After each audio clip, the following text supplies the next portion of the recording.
Buenas tardes a todos. Gracias, como siempre, a la Fundación Cajasol por ayudarnos a hacer estos encuentros culturales, que hoy es el último del sexto ciclo que empezamos. Y lo vamos a hacer con un sugerente tema, el autorretrato, mapa íntimo del artista, y una gran pintora, Julia Hidalgo, para quien cada lienzo es un campo de batalla. El autorretrato en la pintura, yo pienso que es una práctica valiente de los artistas. Detrás hay una intención introspectiva, un diálogo con ellos mismos que posiblemente oscila entre desnudarse o mostrarse como ellos desean que los veamos. Grandes autorretratos han pasado a la historia por su profundidad psicológica y artística, como pueden ser los de Vincent van Gogh, Frida Kahlo o Rembrandt. A ese mundo tan especial que hoy vamos a llegar, nos acerca Julia Hidalgo. Su brillante currículum es complicado resumir. Julia es académica correspondiente de la Real Academia de Ciencias, Bellas Letras y Nobles Artes de Córdoba. Más de 30 años de maestría avalan su creación, la cual es admirada en múltiples exposiciones individuales y colectivas, tanto en museos como en colecciones privadas. Su obra está presente en países como Estados Unidos, Francia, Reino Unido, Italia, y muchísimos países más. Sus primeras clases de dibujo fueron en nuestra Escuela de Artes y Oficios Mateo Inurria, de la mano de José Duarte. Posteriormente, Julia estudia en la Escuela Superior de Bellas Artes de Sevilla y en la Universidad de Barcelona. Fue profesora de dibujo de la Escuela de Artes y Oficios de Córdoba desde 1983. Sus relaciones y contactos de amistad con grandes artistas cordobeses como son López Obrero, Povedano, Antonio Bujalance, dejan en su vida artística una importante huella. Julia sigue buscando y buscándose, ambiciosa e insegura como si empezara. Pero estos apuntes académicos son académicos porque para conocer a Julia hay que acercarse a ella, contemplar sus obras, sus trazos de neofiguración bañados de informalismo que crean cálidas atmósferas de color con diferentes texturas por las que Julia pasea sus pensamientos y sus emociones. A finales del pasado verano y en esta misma sala hubo una magnífica exposición de autorretratos colectiva, Imago Trans Speculum. Pues bien, en esta exposición Julia Hidalgo nos sorprendió y emocionó con la obra que colgó. En ella nos transmite y habla de su rica, intensa, creativa y bien equilibrada personalidad. En esa creación, Julia nos muestra su caminar por la vida, sus etapas de felicidad y plenitud y las otras de abatimiento. Nos abre su alma transparente y generosa. La creación pictórica de Julia Hidalgo evidencia una vez más cómo el arte rompe frontera cuando nos emociona. Julia, cuando se aflige, canta. Cuando se alegra, comparte. Y siempre, con su gran vitalidad, nos enriquece el alma. Cada cuadro para ella es un reto distinto, una batalla diferente y un repetido poema de amor. Con ella os dejo. Gracias. Muy bonito. Muy bonito. Gracias. Muchísimas gracias, Carmen, porque has estado brillante y has dicho unas cosas muy bonitas y me han llegado al alma. Me has dejado. Bueno, pues primero daros las gracias a todos por venir. ¿No se oye? ¿No? ¿Muy poco? Muchas gracias a todos por venir. Estoy muy emocionada con este trabajo que voy a presentar, porque se trata de lo que siento, no lo que he pintado, sino de lo que siento como pintora autorretratada en la exposición Imago Trans Speculum. Esta exposición, como ustedes recordarán, y como ha recordado Carmen, se celebró el año pasado de la prestigiosa mano de don Miguel Carlos Clemenson, en este mismo lugar de Cajasol, que tan dignamente preside don Antonio Pulido, a quien tengo que darle las gracias por permitirme dirigirme a ustedes. A don Manuel Concha, quien me ha invitado personalmente a disfrutar del gusto por mi parte y transmitirle de la manera más sentida mi placer, mi deleite por la pintura en general y mi admiración por todos los creadores presentes y por los que particularmente aquí voy a presentar. Voy a presentar a tres grandes artistas, como son Rubens, Freud y Remedios Varo. Pero antes nos va a hablar una artista del siglo pasado, una artista que se llama Remedios Varo, Alice Neel, y vamos a escucharla. Pero antes que Alice tenemos otra sorpresa.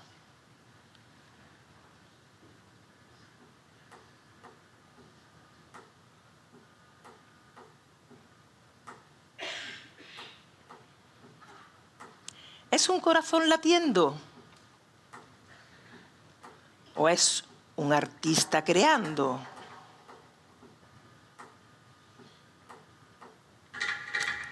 La madera es el soporte.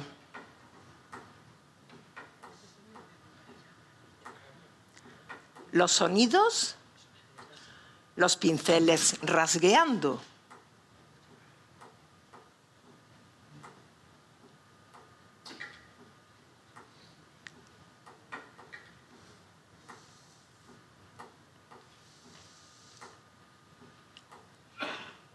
La música son los colores. La historia, la vida contemplando.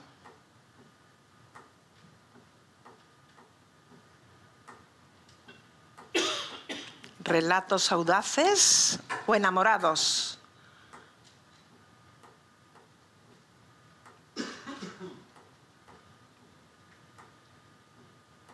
Fugaces.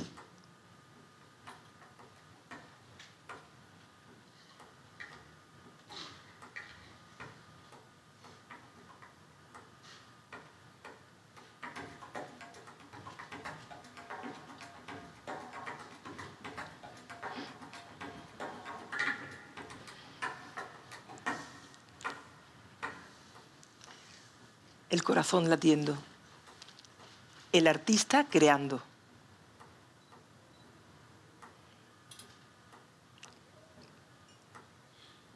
Al final, nos dice Goethe, solo el espíritu vivifica la técnica.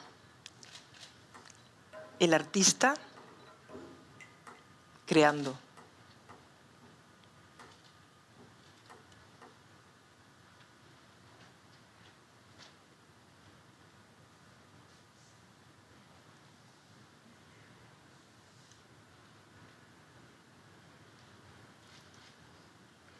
¿Cómo me estáis mirando? ¿Qué pasa por vuestras cabezas?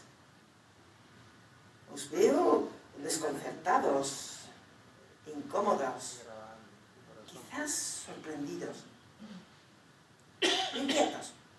Probablemente esa sea la palabra, inquietud. Vuestra mirada no esperaba encontrarse con un cuerpo líquido, escurridizo, viejo, atravesado por los años, un cuerpo que arriba a puerto como el barco va al desguace. Muchos, que dejáis pasarla rápido por delante de mí sin ni siquiera llegar a mirarme. Aceleráis el paso, pero sin llamar la atención para que no parezca que os sentís contrariados. Me echáis un vistazo y en vuestra cara se dibujará un gesto ambiguo que no denote vuestro desprecio y que os haga parecer abiertos de cara al resto. Nadie sospechará de vosotros, porque sois expertos en camuflaje, camaleones en el bienquedismo, maestros escapistas de cualquier cosa que implique pronunciar una palabra más alta que otra. ¿Sabéis? No me interesáis. No os quiero delante, no os quiero cerca. Estáis jodiendo al mundo con vuestra manera de pensar y de afrontar la realidad. No os gusto yo por vieja, pero a decir verdad, no os gusta nada. Ninguno de los desnudos que he pintado será de vuestra agrado. ¿Y sabéis por qué? Porque toda la vida he perseguido retratar el alma de la gente, su esencia. Pero eso es imposible que muchos lo entiendan. Si no tienes alma, nunca me entenderás, aunque tampoco aspiro a eso. No soy una abanderada de nada, salvo de la razón y de la justicia. Esta que se mira en un espejo para poder pintarse, que sostiene un pincel y que solo viste unas gafas y un par de mejillas sonrosadas, esta a la que se le caen las tetas y que tiene el vientre hinchado, esa soy yo, Alice Neel. Solo unos pocos podréis ver mi alma. Esos sois los que me interesáis. ¿Sabéis que cuesta demasiado tiempo llegar hasta aquí como para tener dudas? Quiero seguir pintando miradas que intenten expresar y captar el dolor, la alegría, la pena, la tristeza, la melancolía, la verdad, la que todos llevamos dentro y que tanto nos cuesta hacer aflorar. Vivimos con miedo a mostrarnos, a desnudarnos. Somos demasiado pudorosos y puede sucedernos que de tanto pudor no nos conozca nadie de una manera real. La verdad debe ser el fin último, aunque provoque daños, que en un principio parecen irreparables. Pero nada es irreparable, salvo llegar al final del camino dándonos cuenta de que nos hemos sido infieles. Primero la gente, las personas, y después todo lo demás. Y en ese todo lo demás están los condicionantes que van esculpiendo nuestras vidas y nos van llevando de aquí para allá en la experiencia más maravillosa y peligrosa que existe: vivir. Repito, me llamo Alice Neel y el camino hasta este sillón ha sido duro como nunca imaginé. Gracias por pararos un rato. Al final, el alma de un cuadro solo se puede captar si luego va a haber alguien enfrente para observar. Muchas gracias. Alice Neel nació con el siglo que no vio terminar. La atravesaron depresiones económicas y anímicas, guerras, ecos de guerras, muertes, desengaños y destrucción. Cuando esa señora mayor nos mira, lo hace con conocimiento de causa y atesorando una enorme experiencia en miradas ajenas. Y aparte, desde muy joven, quedó claro que lo suyo no iban a ser los bonitos paisajes que con insistencia le enseñaban en la Escuela de Arte de Chicas de Filadelfia. su paisaje iba a ser humano, un paisaje infinito y muchas veces intransitable. Pronto comenzó a arrancar las capas de maquillaje que todos nos ponemos para llegar a la epidermis y una vez allí intentar profundizar un poco más. Sus desnudos, su aspereza, su manera de retratar eran inconcebibles en la puritana sociedad de los años 30, que no se atrevía a mostrar mujeres embarazadas en televisión, ni siquiera vestidas. Pero ella siguió cultivando un estilo directo en que lo que hay es un realismo mitad sucio, mitad luminoso, un impresionismo pero sin belleza idealizada y en ocasiones mentirosa del impresionismo. En la vida casi nadie va haciendo gala de su dolor, pero basta con preocuparnos un poco para descubrir que algo le pasa al que tenemos al lado.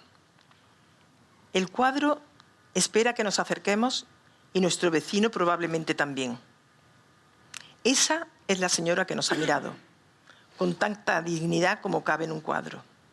En este momento cierro las comillas, porque este texto, por supuesto, no es mío. Es de Carlos del Amor, del libro Retratarte, que he tenido a bien tomar para iniciar mi pequeña disertación. Me hizo tanta gracia cuando lo leí que dije, este lo pongo. Me disculpáis porque a lo mejor el lenguaje es un poco fuerte. Esta señora fue una gran feminista y tiene las ideas muy claras, las tenía muy claras ya en aquella época y verdaderamente a mí me ha hecho mucha gracia, aparte de que su arte también tiene mucha fuerza. Pero lo que vamos a hacer es hablar de la historia del autorretrato, si te parece. Sí. Los primeros retratos que se nos tiene conocimiento es de la Edad Antigua, es este retrato que es de un tal llamado Beck de Egipto, de la época del 1300 a.C., que se esculpió sobre piedra. En aquel tiempo solamente los dioses y los ricos tenían el privilegio de poderse retratar. El autorretrato como género artístico careció de importancia en el arte medieval. Ya sabéis que no se firmaban los cuadros. No había, los artistas eran unos artesanos y no se firmaban. Pero el primer retrato que tenemos noticia es de este retrato de Giotto que Vasari documenta posteriormente como un autorretrato del mismo.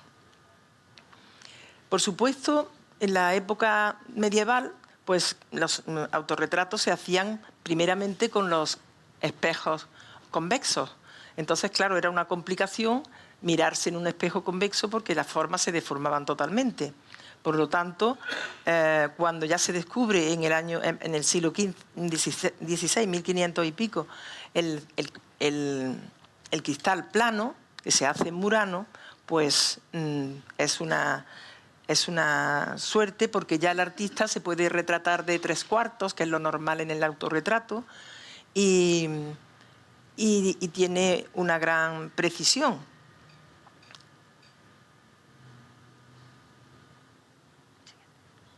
Esta obra es del matrimonio, bueno, es una obra de Van Dyck, y es el detalle que sale en la obra de Van Dyck. Entonces, el detalle, pues curiosamente, está como autorretratando a los personajes que están en el cuadro, que es una curiosidad, ¿no? El matrimonio Arnolfini.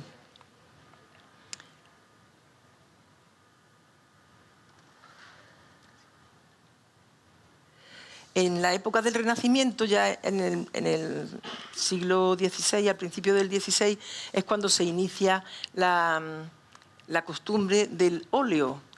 Entonces, los pintores ya consiguen una mayor profundidad, un mayor realismo, los claroscuros son muchísimo más intensos. Entonces, precisamente he querido usar esta misma imagen para representar un espejo cóncavo, una obra renacentista con las características ya de la pintura al óleo de Van Eyck.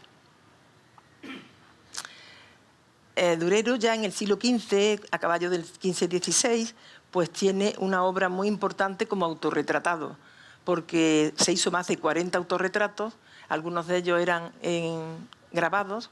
Este me llamó particularmente la atención, este grabado, porque tiene una particularísima característica en su fisonomía.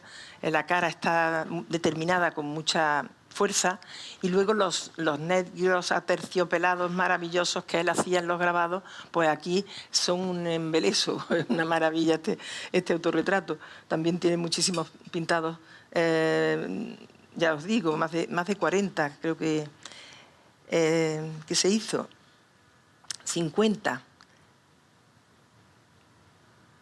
En esta época también es el autorretrato grupal y el autorretrato alegórico que estuvo muy de moda.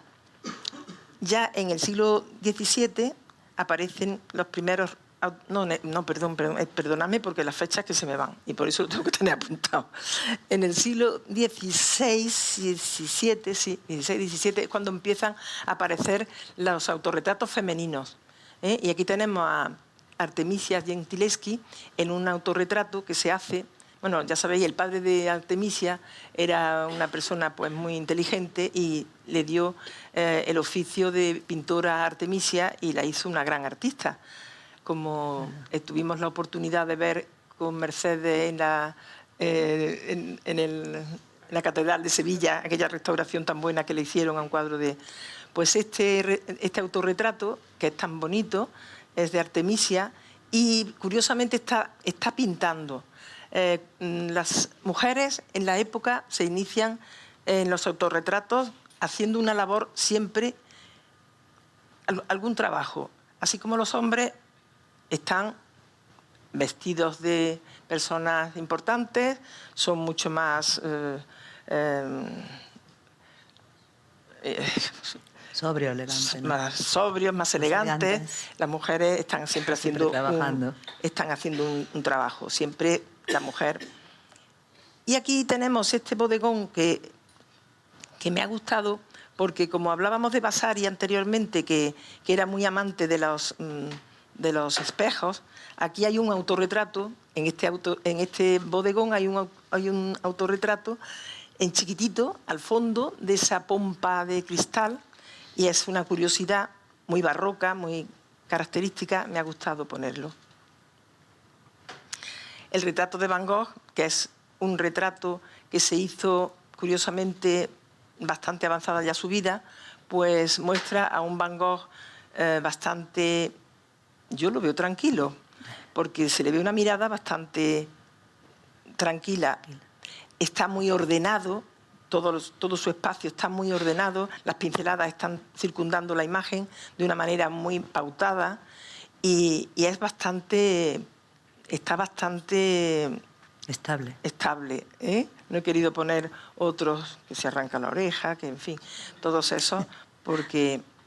Y luego, pues, he puesto este autorretrato de Picasso como una interpretación vanguardista del retrato, porque ya no es las pautas miméticas que se habían usado hasta entonces, sino que ya empieza a romper, ya Picasso con el cubismo rompe. Este autorretrato de Picasso pues es especialmente llamativo porque tiene esa mirada tan penetrante que entra que traspasa el lienzo y que va a darnos esa imagen de genio del siglo XX tan poderoso que fue, ¿no? En esta época ya el autorretrato ya no busca parecido alguno, ya es la máscara, el fragmento, la desfiguración, la proliferación de lesiones y de técnicas, pues ya consiguen que el autorretrato no sea, muchas veces no haya parecido. Lo importante no sea el parecido, ya es el efecto, la emoción, incluso la abstracción. Ya son los sentimientos los que empiezan a funcionar en el retrato del siglo XX, finales ya y a lo largo del siglo XX. Por lo tanto, si recordamos, por ejemplo, el retrato de Inocencio X de Velázquez o el de Carlos IV de Goya, recordaremos que ahí están reunidos todo, la categoría artística, está el parecido, está la magnífica ejecución, está todo ese compendio de conocimiento en el retrato. Ahora ya, muchas veces, cualquier cosa ya dicen que es un retrato. Es el artista el que determina, este es mi autorretrato. Y es como él se ha definido.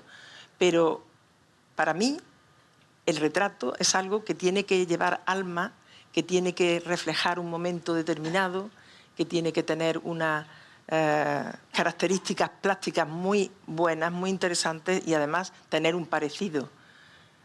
A lo mejor el parecido físico no es tan importante, pero sí el parecido espiritual, el emocional, la fuerza que pueda tener ese personaje, todo eso es muy descriptivo plásticamente. Entonces, ahí es donde estriba, para mi gusto, la fuerza de un autorretrato. Os voy a presentar, como pintora, pues, los 3 artistas que a mí me han parecido más interesantes para hablar de ellos. Tenemos a Rembrandt. Rembrandt ocupa el 40 años del siglo de oro de la pintura de los Países Bajos. Es importantísimo para mí porque tiene una técnica maravillosa. Y cuando digo maravillosa es que estoy enamorada desde hace muchísimos años de la técnica de Rembrandt.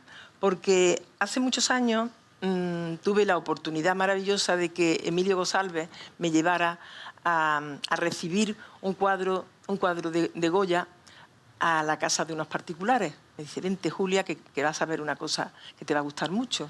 Era un cuadro, era una tauromaquia de Goya, y la llevaron en un camión enorme, sacaron un cubo de madera de metro cúbico, sacaron al final un cuadrito así de pequeño. Y cuando veíamos el cuadro de Goya, después pasamos a la casa y tuve la oportunidad de ver de cerca un cuadro de Rembrandt. Entonces me di cuenta de la técnica que tenía. Ese verano, José Manuel y yo nos fuimos a Ámsterdam a ver el Rijksmuseum porque yo quería ver más Rembrandt. Entonces, os voy a explicar un poco la técnica de este. Pasa que se ve poquísimo. ¿Lo veis bien ahí? Sí. Mira, ese es muy interesante porque es lo primero que él prepara los fondos con una grisalla, que es un tono medio, que sirve para destacar los claros y los oscuros.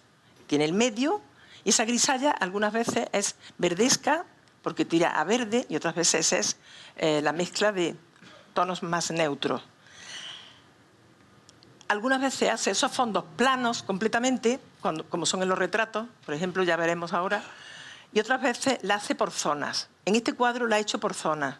Ha metido unos óxidos de hierro tostados en el fondo, por zonas. Lo veréis que están. Imaginaros que no hay figuras, solamente que hay manchas. Esas manchas iniciales son las que hace él siempre. Y después dibuja a la prima las formas. Bien con colores oscuros cuando el fondo es más claro, o bien con colores más claros cuando el fondo es más oscuro. Los cuadros de Rembrandt se reconocen porque nunca hay un dibujo previo. Por lo tanto, cuando les ponen la radiografía y no hay un dibujo previo, pues es de Rembrandt, si tiene la categoría que tiene este cuadro, por ejemplo. Los blancos usa muchas veces los blancos del fondo, y otras veces usa el blanco de plomo, que es el blanco de Creming, que después usará Freud. Y estos blancos tienen unas características, el blanco de plomo tiene unas características ópticas extraordinarias porque refractan la luz de una forma tremenda, que no se pueden apreciar ni en los libros como no sea al natural. Entonces tú ves esa luz que desprende, y como la composición está tan fantásticamente organizada que siempre lleva los medios tonos, o sea, mete los oscuros, los medios tonos, y luego engrandece la luminosidad metiéndole algún oscuro muy potente para que le dé mucho mayor efecto, pues entonces consigue la magia, y a mí me vuelve loca. Entonces os voy a poner más. Bueno, eso es explicar un poco ese cuadro, pero os voy a hablar un poco de de la historia de Rembrandt. Fijaros, él a lo largo de su vida tiene una producción de retratos que yo he leído que hasta 90 retratos. O sea, tremendo. Le interesa muchísimo su posición social. Va evolucionando a lo largo del tiempo, lógicamente. Su padre no era una persona demasiado, o sea, rica, pero era molinero. Su madre era panadera. Y el padre le quiso dar estudios a Rembrandt. Incluso lo llevó a la universidad. Pero vio que no hacía... No le iba, y entonces pues lo puso en un estudio de unos pintores muy conocidos. Entonces ellos, y ya en el año 1635 consigue él poner su propio estudio. Y ya tiene trabajadores en él para que le hagan los productos que va elaborando con su paleta, siempre una paleta muy parca de colores, porque él tenía como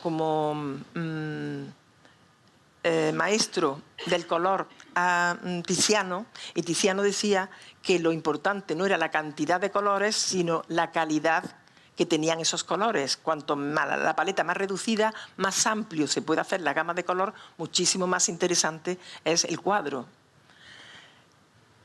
En cuanto a Durero, por ejemplo, también lo tiene muy en cuenta, porque Durero usaba los modelos clásicos, y él es mucho más naturalista. Él se vuelve hacia todos los cortesanos, hacia los burgueses de la época, que eran los que se les iban haciendo encargos, y entonces representa a todos ellos, ¿no?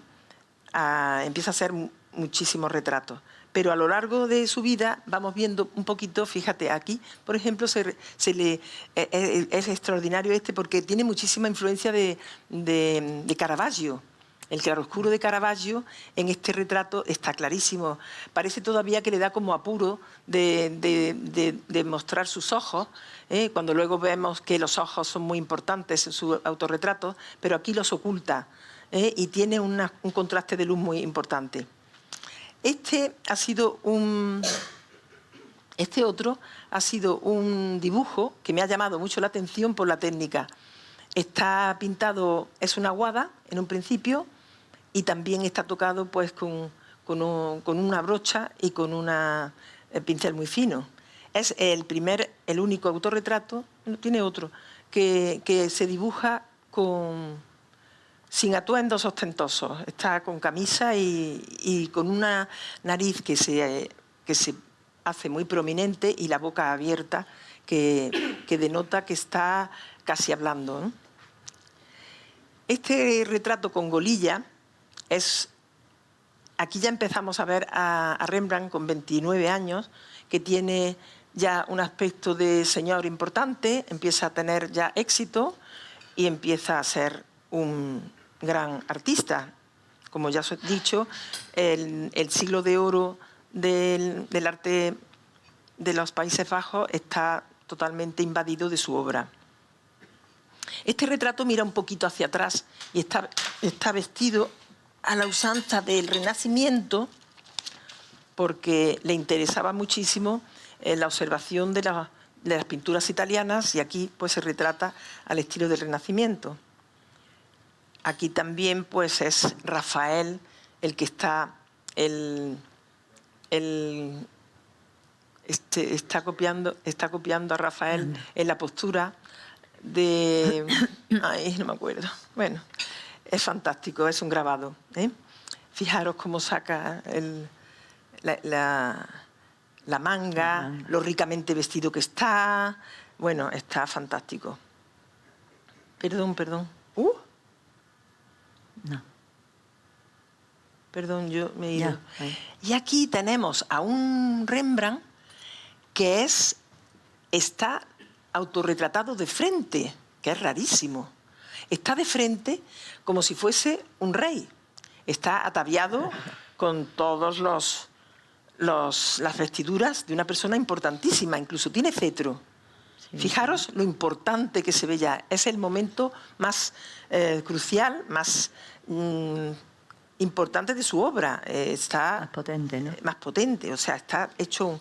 Y este retrato a mí me encanta, porque está un poquillo descolocado de lo que yo he estado viendo de él, pero esta técnica que tiene de las transparencias, de los fondos, de cómo aprovecha el fondo para hacer su propio fondo, esas calidades tan líquidas y tan bien construidas, tan dejadas de una forma que casi se está evaporando la pintura en ese fondo, y sin embargo la contundencia de la forma del retrato, la luminosidad que tiene, la expresión tan tremendamente contundente.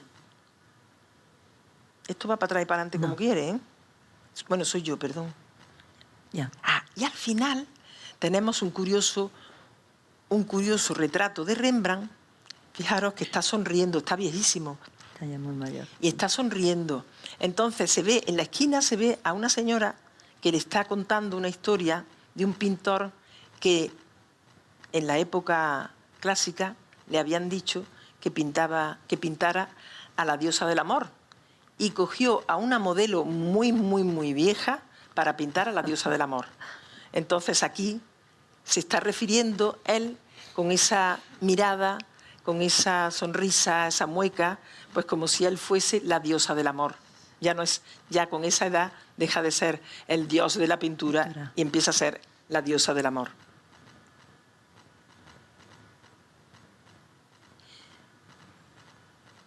Ahora vamos a ver los detalles técnicos de Rembrandt. Me gustaría analizar un poquito esta cara. Este rostro, si lo vamos acercando, vamos viendo la grisalla del fondo, cómo se trasluce, cómo ha hecho él el fondo, cómo son las pinceladas, cómo esas pinceladas van construyendo la frente, cómo van construyendo los ojos, cómo se va viendo todo ese movimiento que es el que elabora, el que hace que la forma sea impresionante. Y ese blanco de cremín que usa, ese blanco de plata que usa, aquí no se ve, pero, por ejemplo, en la mirada tiene que ser impresionante ver esto al natural. La lágrima es algo tremendo. Y ahí está el fondo. Veréis que aquí, en esta parte de arriba del párpado, está el fondo del cuadro. O sea que él trabaja. Es muy importante porque él trabaja el espacio del cuadro, el espacio pictórico del cuadro, lo trabaja de abajo arriba y deja traslucir muchas partes de la propia base del cuadro y mete los pegotones más grandes que podáis imaginar en la parte que termina construyendo la carne. Por eso he elegido también a Freud, que ahí anda haciendo maravillas. Y fijaros este detalle que me gusta muchísimo porque está el empaste tremendo último de la frente junto con el raspado de la mano, el sobado, para que se vaya la frente, se hunda la frente que casi se está hundiendo porque le va empujando con la mano. Y ahora, después de la emoción que tengo, que me encanta, os voy a presentar a Lucian Freud. Lucian Freud, ya sabéis que es nieto del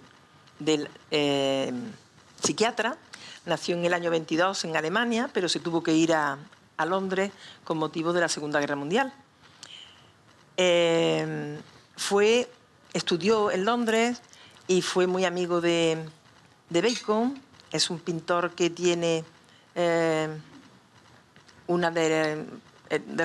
él influye en Inglaterra, su pintura, el realismo de Freud influye muchísimo en la pintura inglesa y en toda la pintura contemporánea. Porque, claro, tened en cuenta que como él nace en el año 22, después, en ese momento en Europa se están dando unas técnicas, unos movimientos artísticos completamente para nada tienen que ver con la realidad. Son movimientos expresionistas primero, luego... ¿Se ha ido esto? No, ¿no? No, se ve. Un momentito.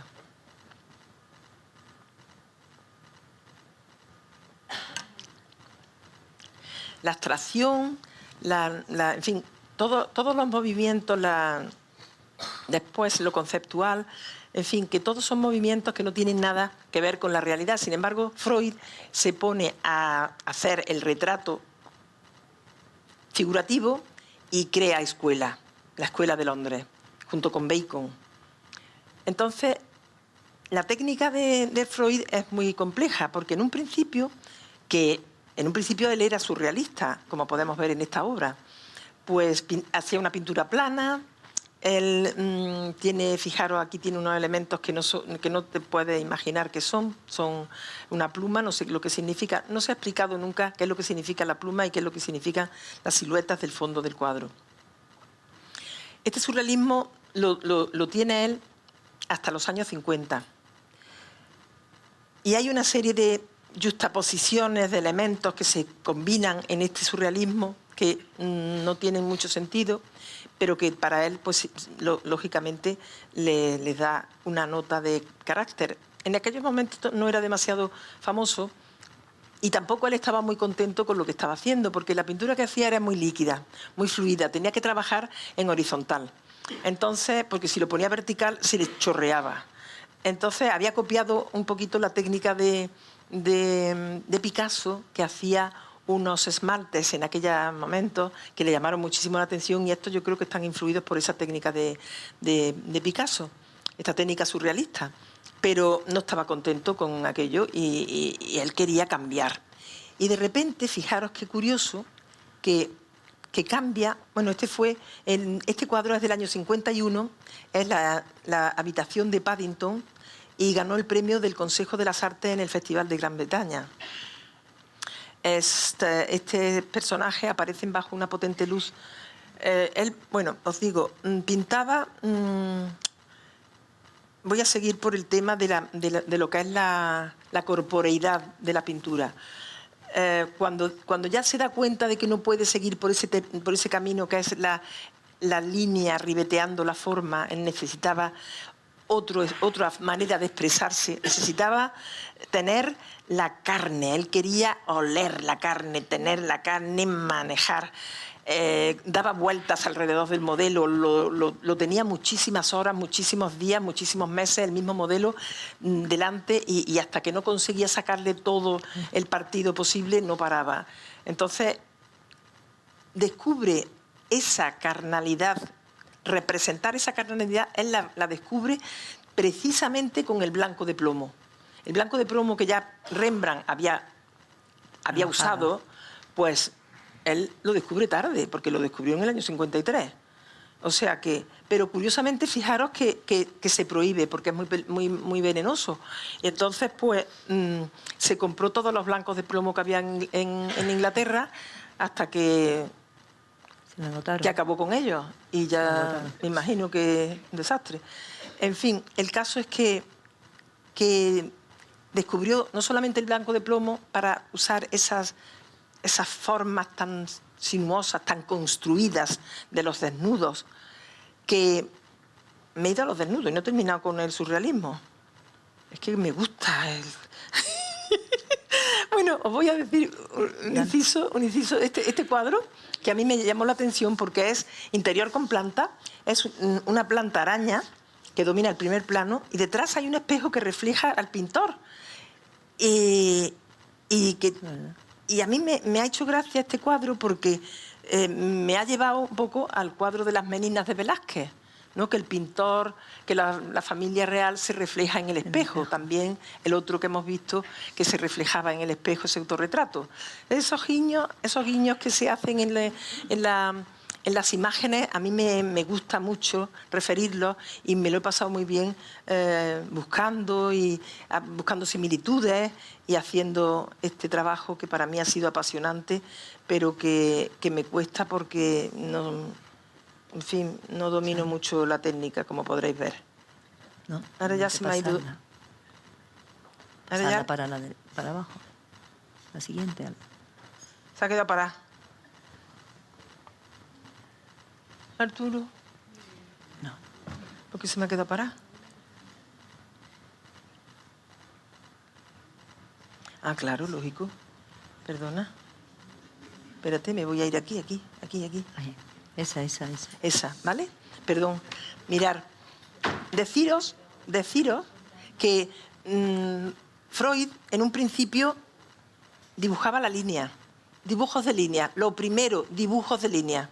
Segundo, dibujos de mancha. O sea, primero dibujó muchísimo. Y después hizo las manchas. Este dibujo que estamos viendo es un dibujo con una visión muy especial, porque él siempre coge una perspectiva y unas formas muy especiales, muy diferentes, ¿no? Para darle esa dificultad a la representación y tal, ¿no? Aquí tenemos ya la técnica que yo decía del impasto. Esa técnica de tanto grueso se llama impasto. Se le ha llamado siempre impasto a lo largo de los siglos. Y él desea en estas obras tan matéricas como abrazar a los personajes, como modelarlos, porque lo que le interesa es la forma, y entonces el movimiento de la pincelada va dando la vuelta, va haciendo los contornos, va delimitando, va construyendo. Aquí tenemos a él completamente desnudo, porque el tema es la sensualidad, la verdad para él. Entonces aquí se muestra tal como es, tal como lo trajo su madre al mundo. Y luego aquí, en este otro, pues resulta que a mí me gusta porque ya está mayor, tiene una sensación de que va a morir, casi se toca el cuello como si estuviese tocando una soga, como si les fuese a venir la muerte de repente, casi. Pero se integra en la propia pintura. Fijaros cómo está la cabeza está trabajada como el fondo. Tiene una diversidad de colores que están integrados tanto el fondo como la forma. Se me ha ido una cosa que quería contar, que es importante. Pero ¿Del anterior? Bueno, deciros que en un principio, eso sí es importante, en un principio Freud decía que a él no le interesaba para nada el retrato psicológico, porque su abuelo ya había dicho bastante. Sin embargo, a lo largo de toda su trayectoria, pues le interesó y captó muy bien el carácter de sus retratados. Por eso este retrato lo veo tan próximo a ese pensamiento final del artista. Y ahora vamos a cambiar completamente. Aquí hay una historia totalmente diferente. Es una mujer. Tenemos a una mujer, no podíamos dejar de tenerla. Y además una mujer surrealista, que nos va muchísimo, esa locura que nos da. Yo soy femenina y feminista, las dos cosas.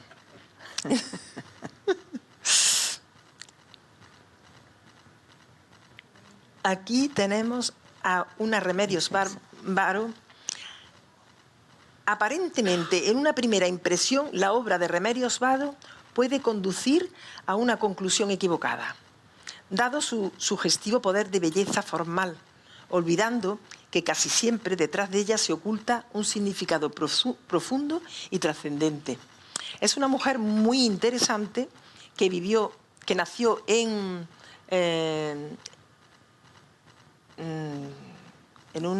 un pueblecito de Cataluña, de Gerona. Allí vivió unos años. Su padre era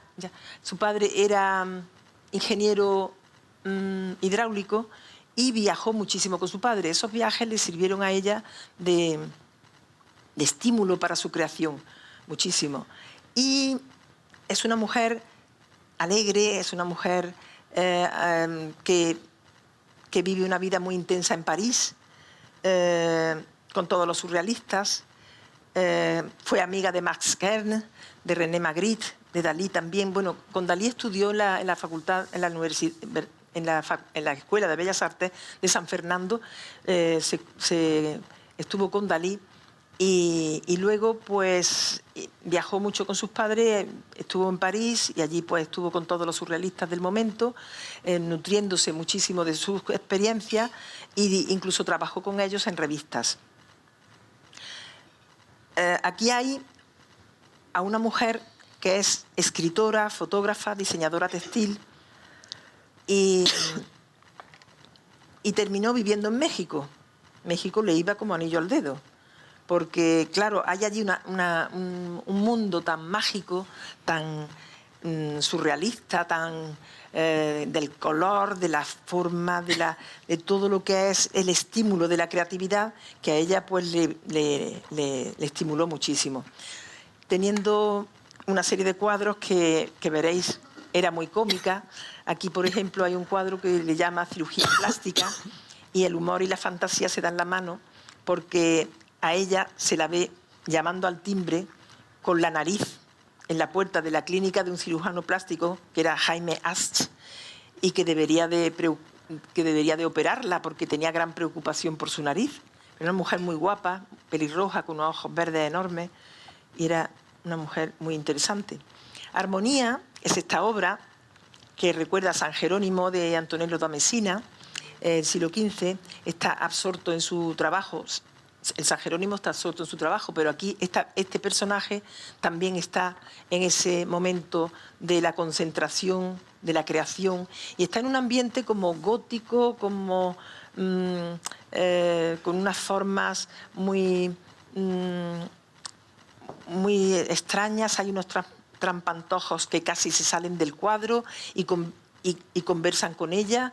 Hay una serie de elementos que son tomados del Bosco, porque fijaros, su padre cuando era niña la llevaba al Museo del Prado para que viese a Velázquez y a Murillo, pero ella se iba corriendo a ver al Bosco, y entonces se nutrió de esas imágenes del Bosco en las que hay unos personajes que están pues con unas carretillas extrañas, con unas circunstancias muy originales, muy surrealistas. El Bosco es tan rico de imágenes que aquello para ella era apasionante. Y entonces, pues, tomó del Bosco todo eso, pero estando en México, ella se sentía también española. Y entonces, pues,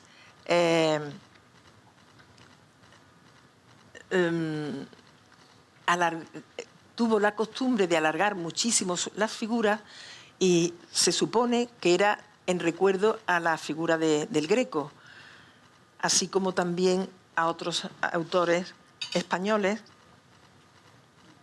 como Goya, que lo recuerda en Los Caprichos y en Los Desastres, aunque nunca pintó nada terrorífico. O sea, aunque ella se base en Los Caprichos y Los Desastres, ella nunca, siempre es la fantasía, es el adorno. A mí me gusta mucho esta pintora. A mí el surrealismo en realidad no es de mi...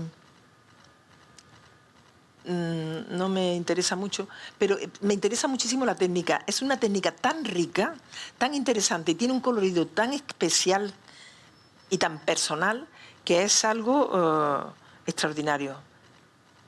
Fijaros cómo es, ¿eh?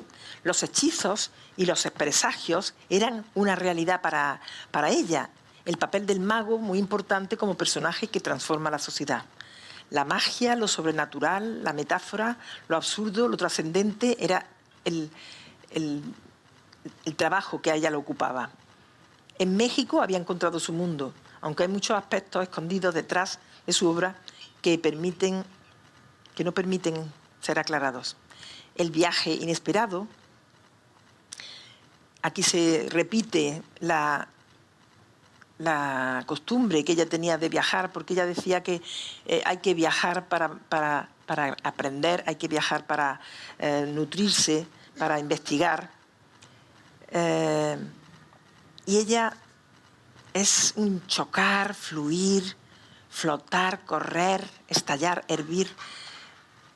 Eran las constantes de sus escritos y de sus obras, porque ella fue también escritora, como ya os dije, en París, y también fue diseñadora. Por eso el retrato ese primero del sombrero extraño, eso lo había diseñado ella. Ella diseñaba muchos sombreros en México. La técnica pictórica, cada vez más depurada, ofrecía garantías a sus ideas y convertía su obra en una superficie impenetrable detrás de la cual podía ocultarse bajo una apariencia fresca y tranquila.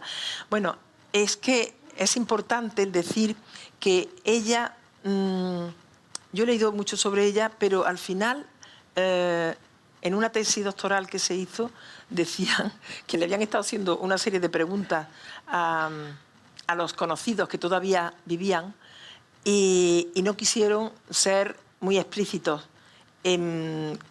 porque querían preservar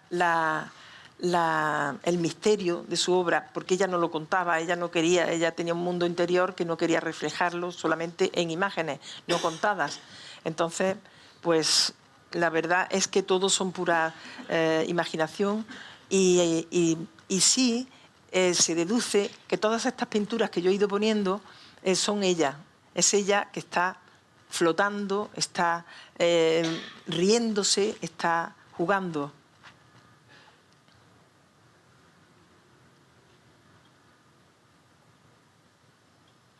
Era muy amiga de Leonora Carrington, también fue muy amiga de Frida Kahlo cuando estaba en México, pues estuvo en las reuniones de los grandes intelectuales de la época y entonces pues estuvo allí pues muy bien relacionada hasta que le llegó la muerte pues allí en México.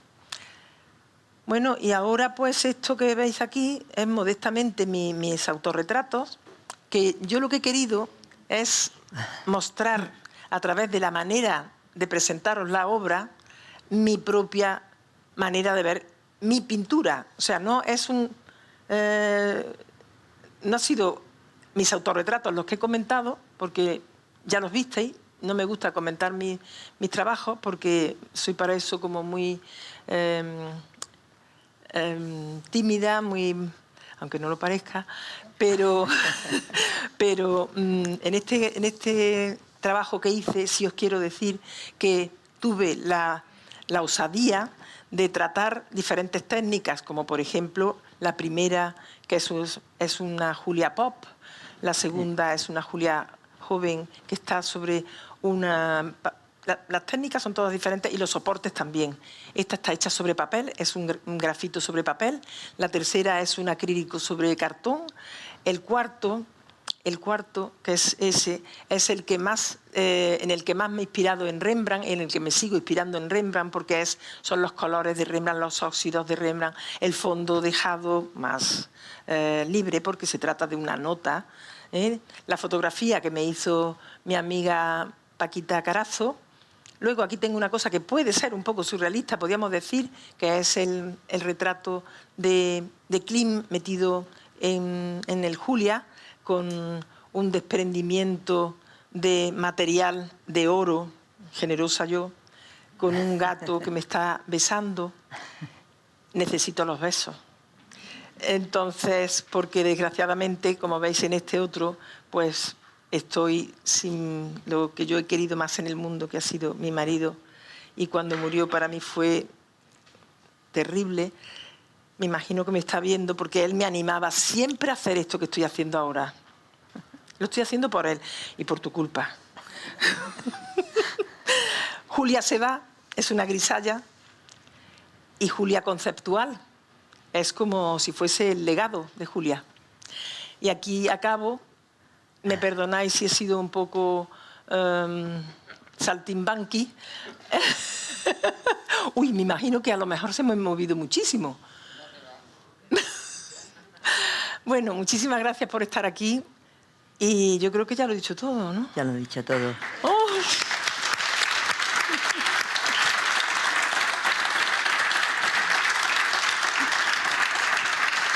Gracias.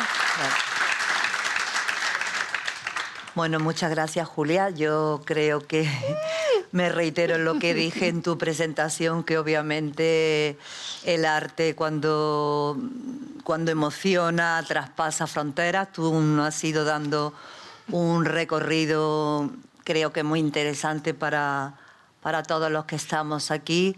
Te has mostrado como tú eres, como tú lo vives, y todos yo creo que aprendemos mucho de cada cosa que se nos explica así con esa minuciosidad y esa emoción, ¿no?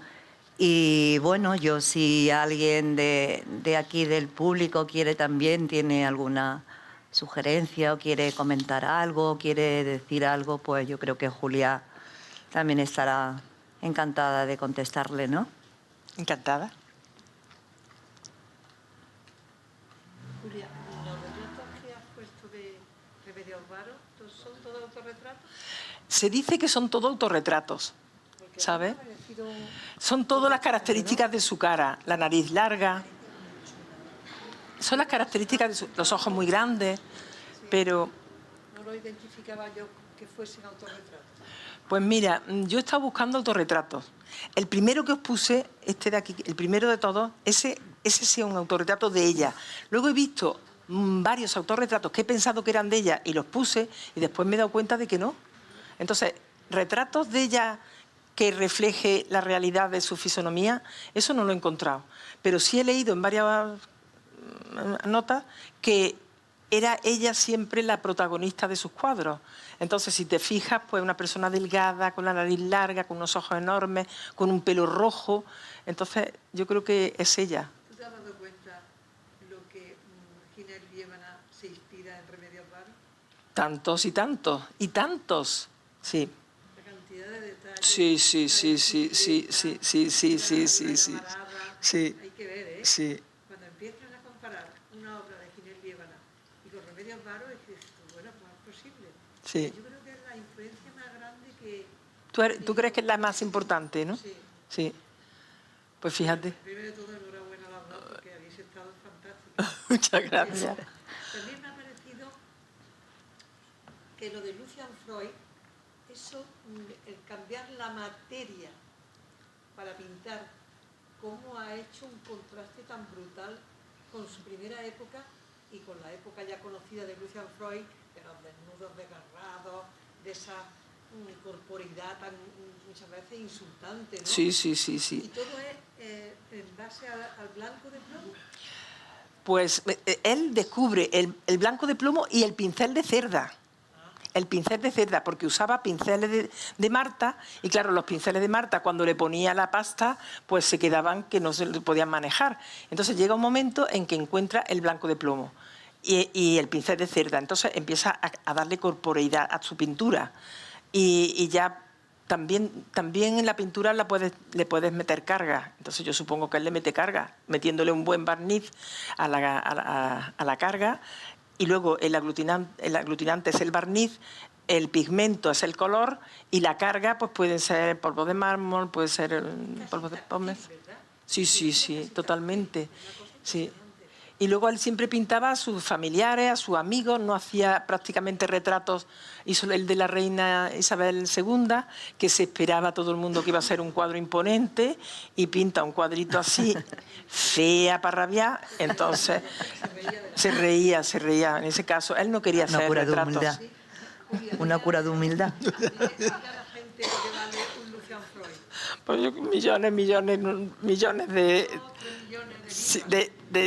está cotizadísimo porque es ahora mismo el pintor más cotizado sí. Bacon, sí. Eran muy amigos, no llegaron nunca a desunirse, estuvieron muy unidos y trabajaron. Sí que ahí hay un retrato que le iba yo a comentar que es el que tiene la luz encima, porque él trabajaba con luz artificial unos cuadros y con luz natural otros, o sea que cambiaba. Ese de la luz que tiene encima es un poco la óptica de Bacon, que desfigura, descompone y lo desestructura. Y entonces, dentro de una normalidad Freud y dentro de una distorsión total de la forma, lo hace Bacon, claro. Sí. Sobre todo muchísima influencia del cine en el caso de Freud. Claro. Porque se aprecia en la luz, en el encuadre, en el movimiento. Un encuadre nada académico, donde suele trasladar las figuras a uno de los dos extremos del cuadro. Como de la planta, ¿verdad? Efectivamente. A mí me ha parecido una fotografía. Esta presencia de la luz. Y luego lo que siempre, a lo largo de toda la historia del arte, ha perseguido la pintura, que es el movimiento que sí logra el cine, pero que también en todos esos retratos que hemos visto también está, que es algo que también tenía Francis Bacon. las figuras, ese aspecto de movimiento, muy cinemáticas, a veces superposiciones en la parte... En la propia imagen. Él...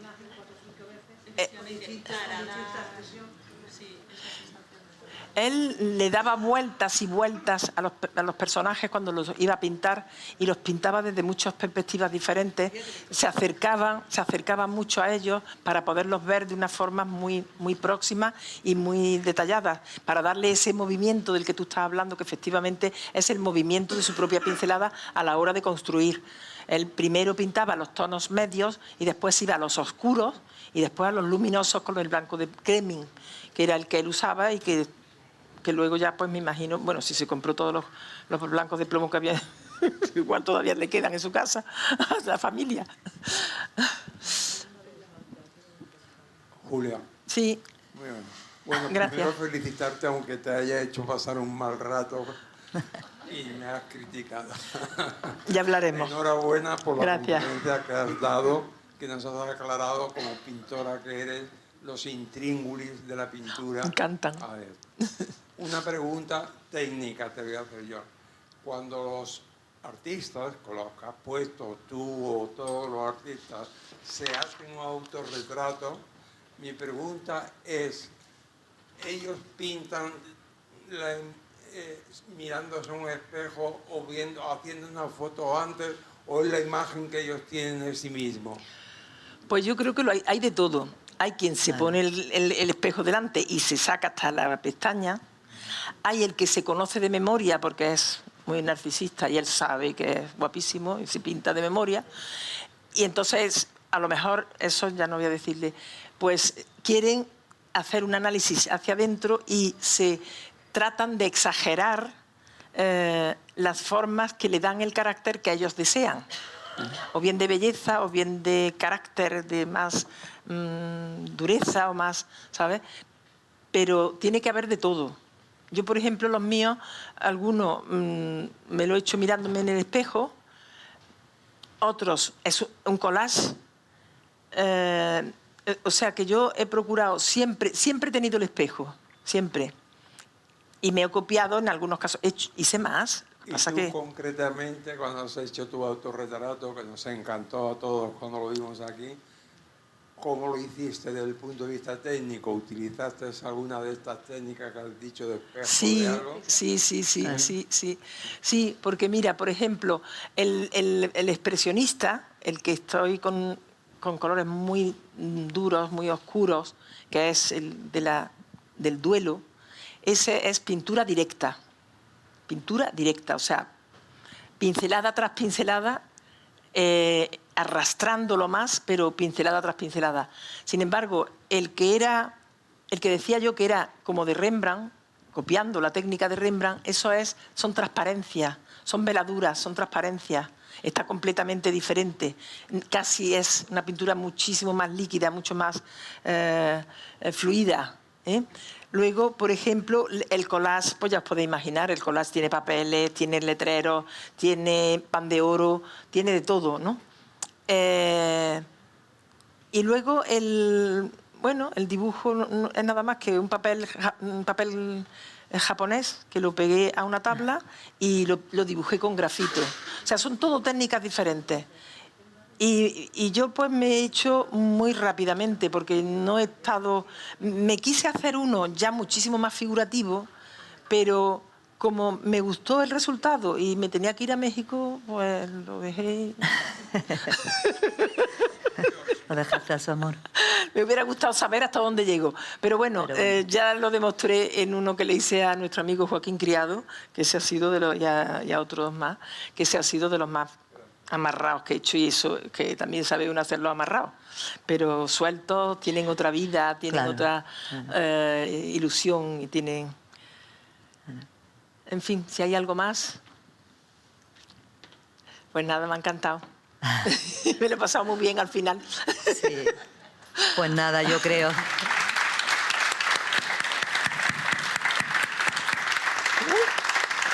Como ya hemos dicho, hoy era el último ciclo que teníamos. aunque hoy los representantes de Cajasol tenían unos compromisos y ninguno, ni Juanmi, ni Juan Manuel, ni José María han podido estar aquí, pero bueno, siempre gracias a Cajasol, obviamente, por la acogida que nos da.